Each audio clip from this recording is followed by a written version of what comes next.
नीलम दिशा हमर नमस्कार दर्शक लोकन एहि चैनल के सब्सक्राइब करबाक लेल लाल बटन का दबाव आ तकर बाद घंटी पर क्लिक क के नव नव मैथिली गीतक आनंद उठाओ।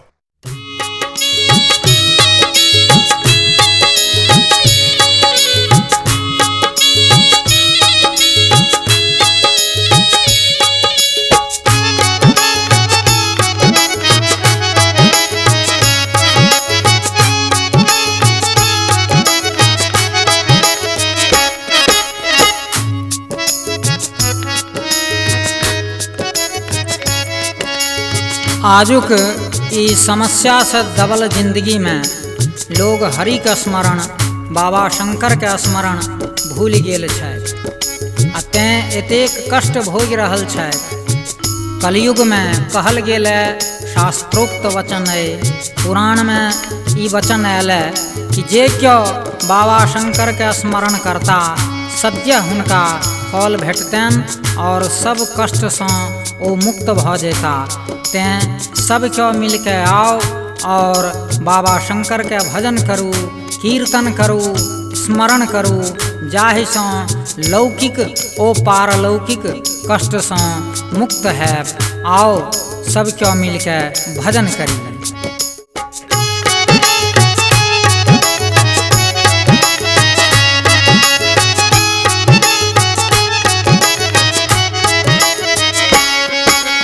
हरि ओम हरदम करू, शिव डमरू डमा डम डम करू। हरि ओम हरदम करू, शिव डमरू डमा डम डम करू। अविनाशी सब दुख हरता, जय शिव बम बम करू। हरि ओम हरदम करू, शिव डमरू डमा डम डम करू। अविनाशी सब दुख हरता, जय शिव बम बम करू। हरि ओम हरदम करू।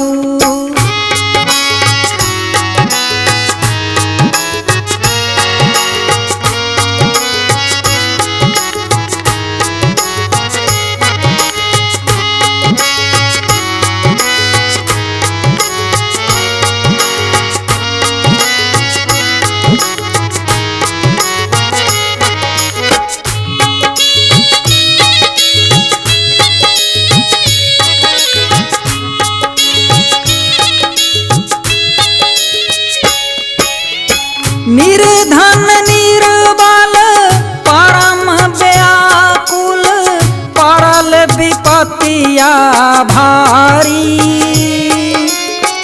चरण धूलि बुझि शरण लगाबू, शिव शंकर त्रिपुरारी।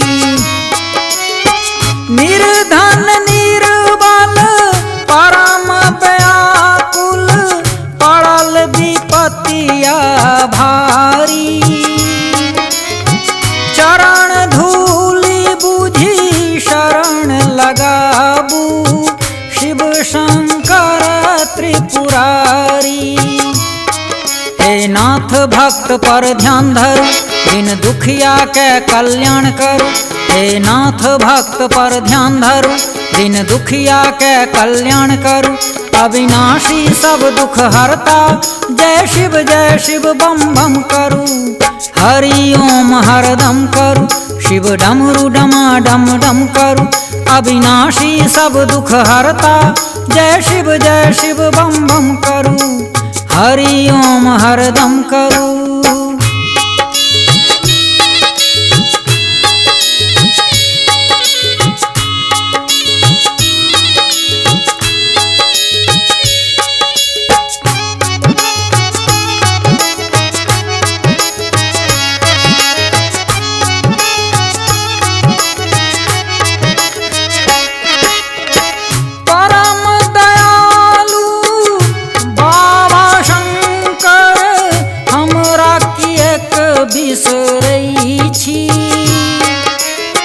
बस हाँ बरद संग घूमि रहल छी, सांप रूप ससरै छी। परम दयालु बाबा शंकर हमरा किएक बिसरै छी। बस हाँ बरद संग घूमि रहल छी, सांप रूप ससरई छी। बाबा हमरा कथा पर कान धरु, निष्ठान भाव में प्राण भरु। बाबा हमरा कथा पर कान धरु, निष्ठान भाव में प्राण भरु। अविनाशी सब दुख हरता, जय शिव बम बम करू। हरि ओम हरदम करू, शिव डमरू डमाडम डम करू। अविनाशी सब दुख हरता, जय शिव बम बम करू। हरि ओम हरदम करू, शिव डमरू डमाडम डम करू। अविनाशी सब दुख हरता, जय शिव बम बम करू। जय शिव बम बम करू, जय शिव बम बम करू। जय शिव बम बम करू।